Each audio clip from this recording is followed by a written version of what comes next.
चलिए, अभी तक सर हम जब कोई कुंडली आती है तो स्टार्टिंग से कैसे देखें सर, वो सिखाइए ना सर। नहीं, जब भी आपके पास कोई कुंडली आएगा तो दो कुंडली आपको बनाना पड़ेगा। एक, पहला उनकी कुंडली, और दूसरा उस दिन की कुंडली, जिस समय में आप बात कर रहे हो उसकी कुंडली। जैसे अभी मैं अगर आपको शेयर करूं, तो जब भी मेरे सेटअप ही कुछ इस प्रकार के होते हैं, जब भी मैं कोई कुंडली बनाता हूं, तो मेरा जो है ना, वो देखो, ये बार चार्ट है और एक टुडे, आज की कुंडली जो है वो हम साथ में रखते हैं। आज के आज के ग्रह की एग्जैक्ट डिग्री जो है वो मेरे सामने होता है कि आज कौन सा ग्रह किस डिग्री में है। ये बहुत इंपॉर्टेंट, उसके बिना आप भविष्यवाणी नहीं कर पाए। तो दो कुंडली की हमें आवश्यकता पड़ेगी। एक, किसी भी जातक की जो है उसकी खुद की कुंडली, और दूसरा, ये जो कुंडली है, ये है आपके आज की कुंडली। ये दोनों कुंडली आपके चाहिए जिस समय में आप विचार करने बैठ रहे हैं। मान लीजिए आपने मेरे को कोई डेट ऑफ बर्थ भेजा, मैं 2 दिन देख नहीं पाया, आज मैं बैठा हूं, तो आज की एक इस समय की कुंडली हम बना लेंगे। 2 दिन पहले वाली कुंडली की आवश्यकता है। आज जब आप विचार करने बैठ रहे हैं, तो उसमें आपको देखना पड़ेगा कि किस प्रकार की स्थिति है। ठीक है। और एक चीज का हमेशा ध्यान में रखना पड़ेगा आपको, कि उस समय में जो है सबसे बढ़िया होता है कि अच्छा गाइडेंस हम तभी दे पाएंगे जब उसकी नेटल की बृहस्पति से हम आज की बृहस्पति जो है वो त्रिकोण में हो। यानी कि जन्म की बृहस्पति को अगर वर्तमान के गोचर में बृहस्पति देख रहा है, तो उससे बढ़िया आपका प्रेडिक्शन हो ही नहीं सकता। उस समय में गुरु का गाइडेंस उनको मिलता है। उदाहरण के तौर पर, आज ये कुंडली देखो आप, मैं एक नॉर्थ इंडियन चार्ट देखो इसमें, दोनों जगह मैं नॉर्थ इंडियन कर देता हूँ तो आपको समझ में आ जाएगा। ये देखो, नेटिव की कुंडली में बृहस्पति जो है वो कहाँ पे बैठा है, देखो मकर राशि में बैठा है। और अभी इस वर्ष जब वो हमसे प्रेडिक्शंस ले रहे, बृहस्पति बैठा है यहाँ वृषभ राशि में। तो बृहस्पति, जन्म की बृहस्पति ट्रांजिट के बृहस्पति को देख रहा है, ट्रांजिट की बृहस्पति जन्म के बृहस्पति को देख रहा है। अगर ऐसा कोई स्थिति बन जाए, तो निश्चित रूप से जान के चलना कि उनको सही गाइडेंस मिलना, तो वो ईश्वरीय कृपा है। अगर जातक की कुंडली में या जातिका की कुंडली में बृहस्पति वर्तमान समय में गोचर की बृहस्पति को देखता है, तो ये एक बहुत बड़ा सिद्धांत है कि इस समय में आपके मुंह से निकला हुआ हर वाक्य सत्य होगा, क्योंकि इस समय में उस नेटिव को गुरु स्वयं गाइड कर रहे हैं। समझ में आया? और वो आपके जी बात, सर। हाँ, वो आपके बात मानेंगे भी और उनके जीवन में सही मार्गदर्शन मिलेगा। परंतु यदि हम्म। गुरु, मतलब हाँ, परंतु गुरु से गुरु 6 8 12 में चला जाए ना, तो ऐसे स्थिति में बड़ा मुश्किल, बहुत मुश्किल, बहुत ज्यादा जो है वो। मतलब हम्म, तो उस चीज एक का चार और 10th में होना चाहिए। नहीं नहीं नहीं, 159 में होना चाहिए, 1597। 159। अच्छा। हाँ, तभी प्रॉपर गाइडेंस मिलता है, तो फिर वो ईश्वरीय कनेक्शन बन जाता है। तो उस प्रकार से चलो, आज हम, अभी तक हम जो बात कर रहे थे वो बहुत सारे मेजर प्लैनेट्स के ट्रांजिट के विषय में हमने बात की। परंतु हमें 2 3 चीजें और भी ध्यान में रखना पड़ेगा, कि कोई भी व्यक्ति इस चीज को थोड़ा सा धीरे धीरे पार्टली हमको समझना है। ठीक है। कोई भी व्यक्ति जब आपके पास आता है, तो उनके मुख्य प्रश्न क्या हो सकते हैं, क्यों आए हैं, क्या उनका कारण हो सकता है, इस चीज को एक विचार करने की और समझने की आपको अवश्य प्रयास जो है करना चाहिए। ठीक है। बिल्कुल प्रयास करना चाहिए उस चीज को।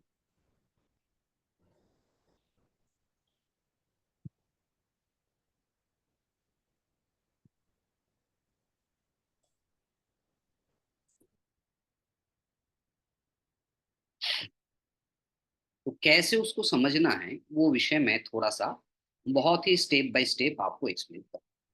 जब भी कोई भी व्यक्ति आपके पास आए, तो आपको दो कुंडली बना लेने हैं। एक उनकी जन्मकालीन जो कुंडली है वो, और दूसरा आज की ग्रहों की स्थिति के अनुसार एक कुंडली जो है वो आपको बनाना पड़ेगा। ये दो कुंडली जो है वो आपके लिए महत्वपूर्ण है। अब आज की जो कुंडली है उसमें आपको लगन की उतनी ज्यादा आवश्यकता है नहीं, बाकी ग्रहों की जो स्थिति है उसकी बहुत ज्यादा आवश्यकता, बहुत ज्यादा इंपॉर्टेंस उसको दिया। क्योंकि लग्न हर 2 घंटे में बदलता रहता है, चंद्रमा लगभग लगभग 54 आवर्स में बदलते रहते हैं। तो ऐसे स्थिति में क्यों आया है, क्या कारण हो सकता है, किस प्रकार के प्रश्नों के लिए आया है, क्या इस समय में उनके लिए सब कुछ बताना सही होगा तो नहीं? क्या सच में उनके समय जो है वो बहुत खराब है, अच्छा है? इस चीजों की ज्ञान होने के लिए आपको वर्तमान में ग्रहों की स्थिति का ज्ञान होना बहुत आवश्यक है। अब उसको क्या करें? सब आपको जो भी विचार करना है, ध्यान रखिएगा, उसको उनकी लगन से विचार करना है। कौन सा लगन? उनकी जो जन्म लगन है। मैं एक हाइपोथेटिकल चार्ट यहाँ क्रिएट करता हूँ। मान लीजिए किसी व्यक्ति की जो है तुला लगन की कुंडली है, 7 नंबर की कुंडली है। लगन में जो है वो शनि बैठा हुआ है, साथ में केतु भी बैठा हुआ है। ठीक है, साथ में केतु भी बैठा।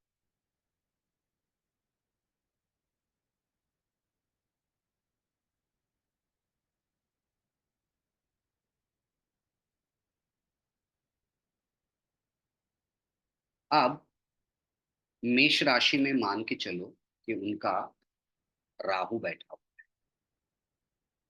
अब 7, 8, 9, 10 जो कुंडली आज ही मेरे पास आया था उसी में मैं देख लेता हूँ। अगर मकर राशि में मान लो उनका जुपिटर बैठा, ठीक है, और सूर्य बुध मंगल कर्क राशि में बैठा हुआ।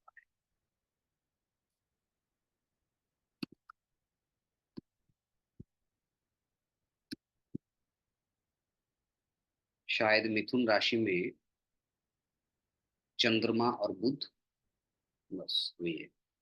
मिथुन में चंद्रमा एंड वीनस। तो ये आज जो है इनकी, आज इनका प्रश्न आया, तो इनके जो प्रश्न है, जब इन्होंने प्रश्न किया तो उस समय में चंद्रमा जो है वो कर्क राशि के ऊपर से गोचर कर रहा है। यहाँ ये जो मून मैं लिख रहा हूं, ये ट्रांजिट का मून पकड़ के चलो, ये आप पकड़ के चलो ट्रांजिट का मून। ठीक है, अब हमें कैसे देखना है? हमें देखना है कि गोचर के चंद्रमा लगन के सापेक्ष में कौन कौन से भाव या फिर भाव की स्वामियों के साथ संबंध बना। बहुत सिंपल। गोचर के चंद्रमा यानी कि ट्रांजिटिंग मून ट्रांजिटिंग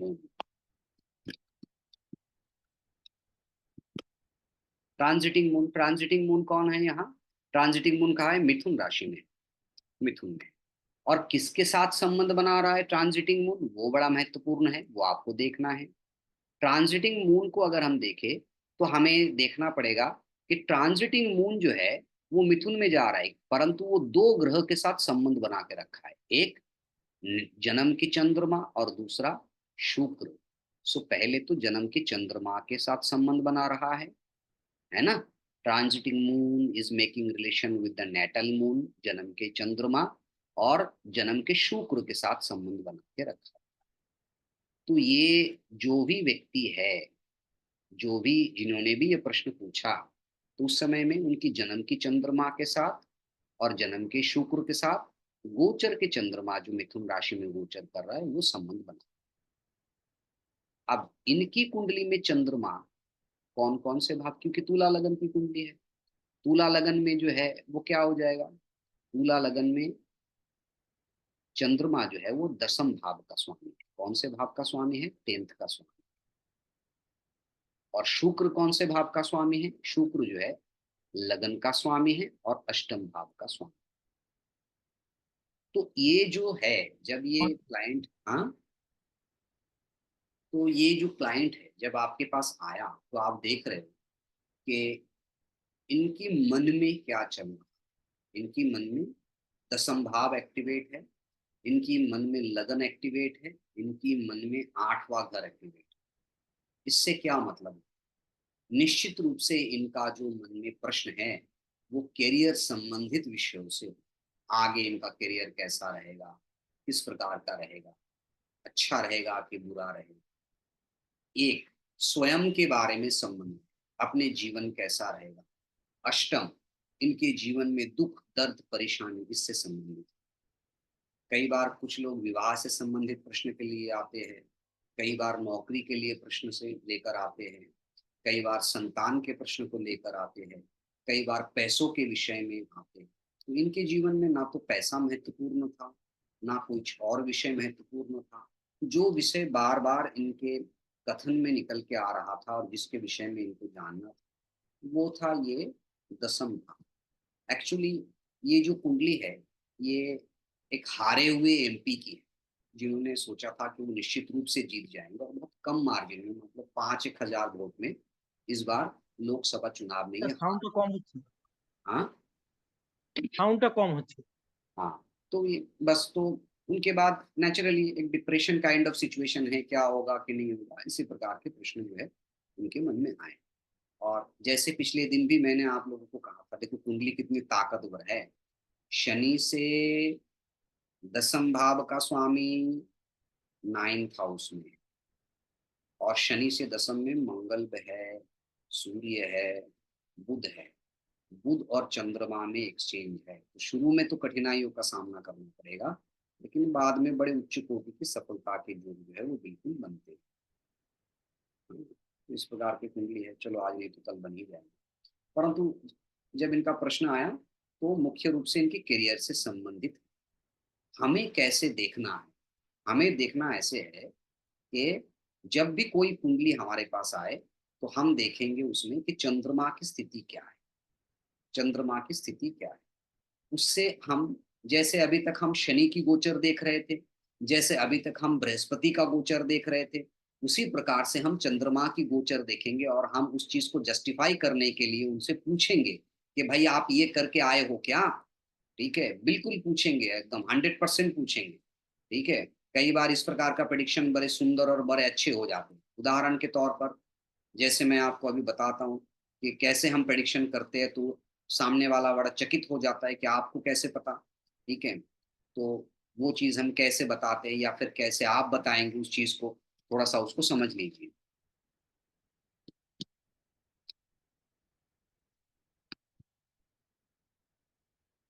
उस चीज को बड़े गहराई से थोड़ा सा एक बार समझ लीजिए आप।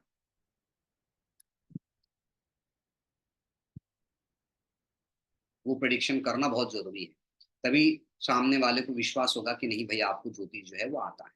पहला, यदि जब चंद अभी तक हम क्या कह रहे थे, हम ये कह रहे थे कि जब शनि का गोचर चौथे घर के ऊपर से हो, चौथे भाव के स्वामी के ऊपर से हो, तो ऐसे स्थिति में घर, मकान, रेसिडेंस से संबंधित चेंजेस जो है वो बिल्कुल।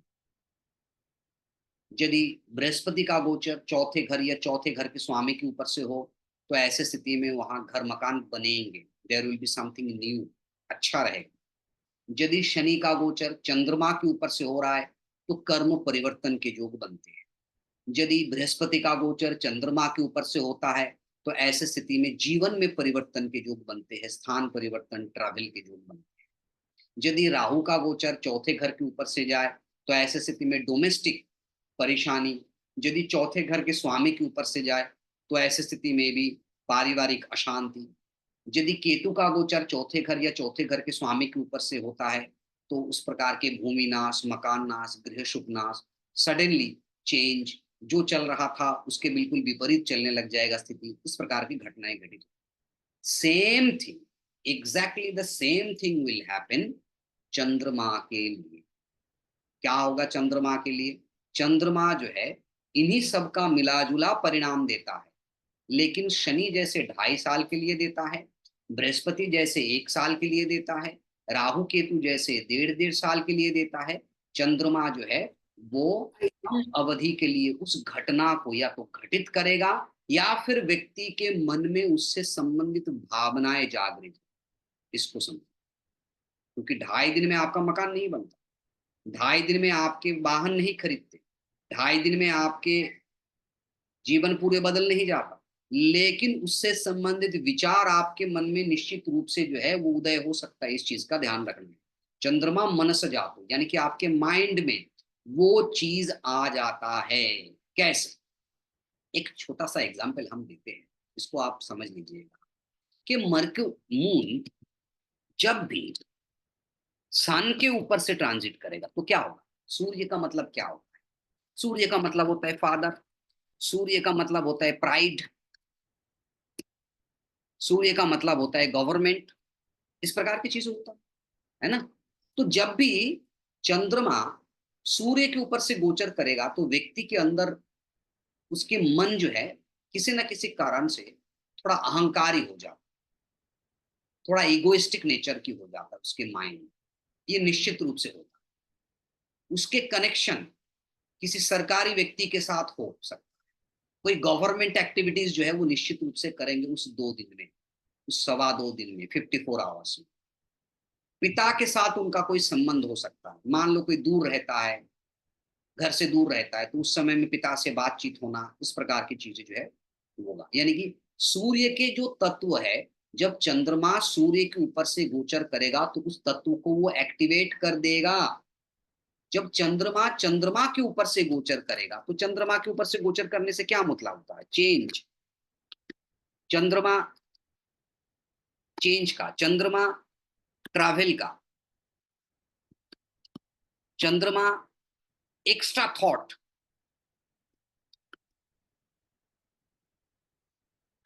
क्योंकि दो दो चंद्रमा इकट्ठा हो गया, जन्म के चंद्रमा के ऊपर से गोचर के चंद्रमा। तो जब भी चंद्रमा का गोचर चंद्रमा के ऊपर से होगा तो उसके दिमाग में चेंज का कीड़ा जो है वो एक्टिवेट हो जाए। उस समय में वो कोई टिकट बुक कर सकते हैं, उस समय में वो कहीं प्लान कर सकते हैं घूमने जाने का। जरूरी नहीं कि बिल्कुल चले जाए, टिकट बुक करना, होटल बुक करना, फोन करना, जगह के बारे में पता करना, एक्स्ट्रा थिंकिंग, बहुत ज्यादा सोच विचार उसके मन में उस समय में आ जाता। मार्स, मंगल, मंगल के ऊपर से जब भी चंद्रमा का गोचर होगा, अगर वो फीमेल कुंडली है, तो ऐसे स्थिति में निश्चित रूप से हस्बैंड या हस्बैंड जैसा कोई किसी पुरुष के बारे में, मेल के बारे में थॉट्स जो है वो दिमाग में आते हैं, निश्चित रूप से आते हैं। In female there will be some kind of thoughts of sensual pleasure, ठीक है, सेक्सुअल प्लेजर, उसके थॉट्स भी उस समय में दिमाग में आते हैं उनके। या तो थॉट्स आएंगे या फिर the lady will be definitely certainly and positively involve in that kind of activities. वो अपने पति के साथ मिल सकता है, अच्छा समय बिता सकता है। सो इस प्रकार की चीजें, यानी कि मार्स वाला तत्व जो है वो, अगर किसी पुरुष की कुंडली में हुआ तो क्या होगा? वो एग्रेसिव हो जाएंगे, ठीक है, वो लड़ाई झगड़ा विवाद करने लगेंगे। इस प्रकार के नेचर उनके अंदर जो है वो बिल्कुल आ जाएगा उस 54 आवर्स के लिए। जो मैं कह रहा हूं उसको ध्यान से सुनते। मर्क्यूरी, मर्क्यूरी क्या है? मर्क्यूरी जो है वो है हमारे इंटेलेक्चुअलिटी, इंटेलेक्चुअल प्रॉपर्टीज के कारण। तो जब भी बुध के ऊपर से चंद्रमा का गोचर होगा, जब नेटल के बुध के ऊपर से मून का गोचर होगा, तो बुद्धि जो है वो ज्यादा काम करने लगता है। इंसान की जो कम्युनिकेशन स्किल है वो बढ़ जाते हैं, चाहे वो मेल हो चाहे वो फीमेल हो, कम्युनिकेशन स्किल वो बढ़ जाता है। और क्या होगा? There will be some kind of, अगर वो शादीशुदा नहीं है या फिर है भी, तो अगर वो मेल है तो फीमेल फ्रेंड, फीमेल है तो मेल फ्रेंड। सो बॉयफ्रेंड गर्लफ्रेंड का एक्टिविटीज बढ़ जाता है।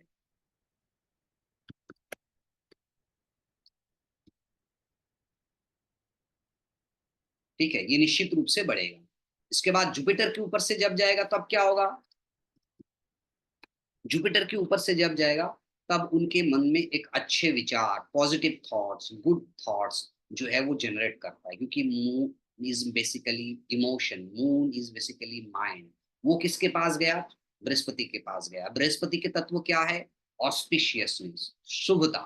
तो उस शुभता को बृहस्पति बढ़ाएगा, माइंड जो है वो काफी स्टेबल होगा, अच्छा रहेगा, पॉजिटिव थॉट्स आएंगे।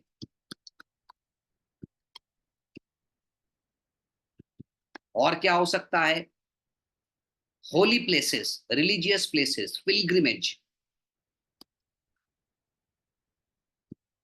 और टेम्पल विजिट। चंद्रमा का मतलब ट्रैवल, बृहस्पति का मतलब मंदिर, पुरोहित, रिलीजियस प्लेसेस। वीनस के ऊपर से जब चंद्रमा का गोचर होगा तब क्या होगा? वीनस अगर पुरुष है तो there must be some thoughts related to some lady, तो वाइफ, मनी, लग्जरी, प्लेजर, आनंद, किसी भी प्रकार के, वो होगा ही होगा। अगर किसी फीमेल की कुंडली में है तो definitely I have seen most of the time they will either think of going beauty parlour or they will attend some beauty parlour for some kind of beautification, some kind of expenditure of money. चंद्रमा क्या करता है? चंद्रमा खर्चा करने की कारक ग्रह है, अनस्टेबल है, चेंज करवाता है, so it will create some kind of expenditure. ठीक है। अब शनि के ऊपर से जब जाएगा तब क्या होगा? The person will think of some kind of career related activities. ठीक है, हो गया। अब मान के चलो कि राहु के ऊपर से जब जाएगा तब क्या होगा, या फिर केतु के ऊपर से जब जाएगा तब क्या होगा? राहु केतु के ऊपर से, अगर राहु के ऊपर से जाएगा तो the person will either communicate or will think of some foreign entities, विदेश के बारे में सोचना। केतु के ऊपर से जब जाएगा तब क्या होगा? चंद्रमा, सो सम काइंड ऑफ आइसोलेशन, मन बड़ा ऐसे वैराग्य टाइप का आ जाता है। ये आपको सबसे पहले समझना है। ठीक है, तो ये मैंने बता दिया। अब आपको ये बताना है कि आप आज के डेट में देखो कि आपके कुंडली में जो है वो मिथुन राशि में चंद्रमा का गोचर। ठीक है, चंद्रमा का गोचर कहाँ हो रहा है आज? अभी इस समय में मिथुन राशि में चल। Very good. मिथुन राशि में सर, मिथुन राशि। आप देखो कि आपकी मिथुन राशि में कौन सा ग्रह है। मिथुन राशि के आगे तो कर्क मेरे में राशि में, सूर्य शनि। हाँ, सूर्य शनि, सूर्य हाँ, और शनि दोनों। तो अगर आपकी कुंडली में सूर्य शनि है तो इस समय में सूर्य आप, शनि बुध, सूर्य शनि बुध, बुध है, तो चलो उनकी कुंडली को एक बुध। बार देख लेते हैं कि उनकी कुंडली में मिथुन राशि में सूर्य शनि बुध है। ठीक है,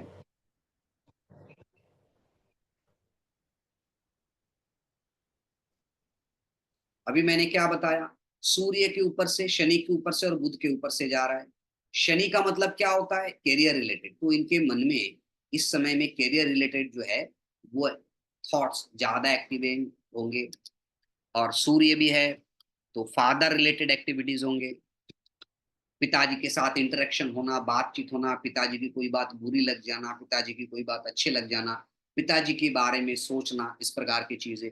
नेम फेम के बारे में सोचना, सम्मान के बारे में सोचना। और क्या है? बुध, कम्युनिकेशन के बारे में सोचना। और क्या हो सकता है? सिस्टर्स के बारे में सोचना, बहनों के बारे में सोचना। तो इस समय में यही सब चीजें जो है इनकी कुंडली में, ये जो सूर्य शनि और बुध के ऊपर से चंद्रमा का गोचर हो रहा है, तो ये सब चीजें निश्चित रूप से होंगे और यही चीजें एक्टिवेट करेंगे। बहनों के साथ फोन पे बातचीत होना, पिताजी के बारे में डिस्कशन करना, नेम फेम के बारे में डिस्कशन करना, करियर रिलेटेड एक्टिविटीज, किसी दोस्त के साथ बातचीत करना, यही सब चीजें जो है इस समय में उनकी कुंडली में दिखाई पड़ेगा जब इस प्रकार के जाएगा। तो इसलिए आपको देखना पड़ेगा, ये एक डायरी मेंटेन करना पड़ेगा कि भाई आज मेरे चंद्रमा इस प्लेनेट के ऊपर से जा रहा है, आज मेरे मन में ये ख्याल है, मैंने आज ये किया। क्योंकि आप के सबसे बड़ा गुरु अगर कोई हो सकता है तो आप स्वयं हो सकते हैं। खुद को जब तक खुद नहीं सिखाओगे इस ब्रह्मांड में कोई नहीं सिखा, वो आपको फॉलो करना। ठीक है, मैं कैसे प्रिडिक्शन कर देता हूँ? जब मेरे पास कोई आता है तो मैं देख के आता हूँ, उनको कुंडली कोई फीमेल मगर आ गया और मैं उनको बिल्कुल ऐसे बताता हूँ, अरे परसों तो आप गए थे ब्यूटी पार्लर और काफी पैसा खर्चा करके आए। तो फिर वो कहते हैं कि अरे आपको कैसे पता, मैं परसों ब्यूटी पार्लर गया था। अब मैं मैजिशियन थोड़ी हूँ, मुझे पता है कि उस समय में उनकी शुक्र के ऊपर से चंद्रमा का गोचर हो रहा है। ठीक है, तो शुक्र के ऊपर से चंद्रमा का गोचर होता, लेडीज की कुंडली है। ठीक है, तो जनरली उनकी कुंडली में मैंने वो तुक्का मार दिया और 99% केसेस में ये काम करता। ठीक है, अब मान लो कोई लड़का या लड़की मेरे को फोन करता है और फिर उनको पूछते रहता है, तो मैं उनको बताता हूँ, अरे इसी महीने में 2 तारीख को तुम रात को एक लड़की के संग बड़े लंबे समय तक बातचीत किए क्या? वो कह रहे हैं हाँ बातचीत तो मैंने किया, पर गुरु जी आपने ये कैसे बता दिया? मैंने कहा हाँ हम तो अंतर्यामी हैं, बता देते हैं, हर सीक्रेट नहीं बताते। तो फिर वो पूछते हैं। लेकिन मैं आपको सीक्रेट बताता हूँ, मैंने कुछ नहीं किया, मैंने सिर्फ ये देखा कि रात को 8-9 बजे के आसपास उसकी चंद्रमा जो है उसके बुध के एग्जैक्टली सेम डिग्री के ऊपर से ट्रांजिट कर रहा, दोनों का डिग्री आइडेंटिकल हो गया था। अब एक लड़का हो या लड़की, बुध मतलब बॉयफ्रेंड या गर्लफ्रेंड हो गया, उसके ऊपर से चंद्रमा जा रहा है, तो उसके दिमाग में क्या है, बॉयफ्रेंड बॉयफ्रेंड, गर्लफ्रेंड गर्लफ्रेंड दिमाग में भरा है। हाथ में मोबाइल तो रहता ही है, अगर कोई नहीं है तो कोई ना बॉयफ्रेंड मिल जाएगा, लड़का है तो लड़की मिल जाएगी, लड़की है तो लड़का मिल जाएगा, बातचीत तो होना ही है। तो वो बड़े ताज्जुब हो जाते हैं, ठीक है। और सर नीच और ऊंच नहीं देखेंगे सर, अगर नीच के ऊपर से जा रहा है या वो ऊंच सब वो नीच सब नहीं छोड़ देखेंगे। दीजिए, हम जितना बोल रहे हैं ना हमारे शब्दों को समझने के प्रयास कीजिए। अगर अपने स्वयं के ठीक है। दिमाग लगाइएगा तो कुछ ना सीख पाएंगे, और रिस्क लेना पड़ेगा, बिना रिस्क नहीं। गलत प्रेडिक्शन करो, क्योंकि बच्चा जब चलने लगता है ना, एक बच्चा एक बार में नहीं चल पाता, कम से कम 10,000 बार गिरता है, 100 बार गिरता है डेली, तब जाके चलना सीखता है। तो गलत प्रेडिक्शन करना भी प्रेडिक्शन का एक महत्वपूर्ण सिद्धांत है। चलो मैं दूसरे लिंक भेजता हूँ।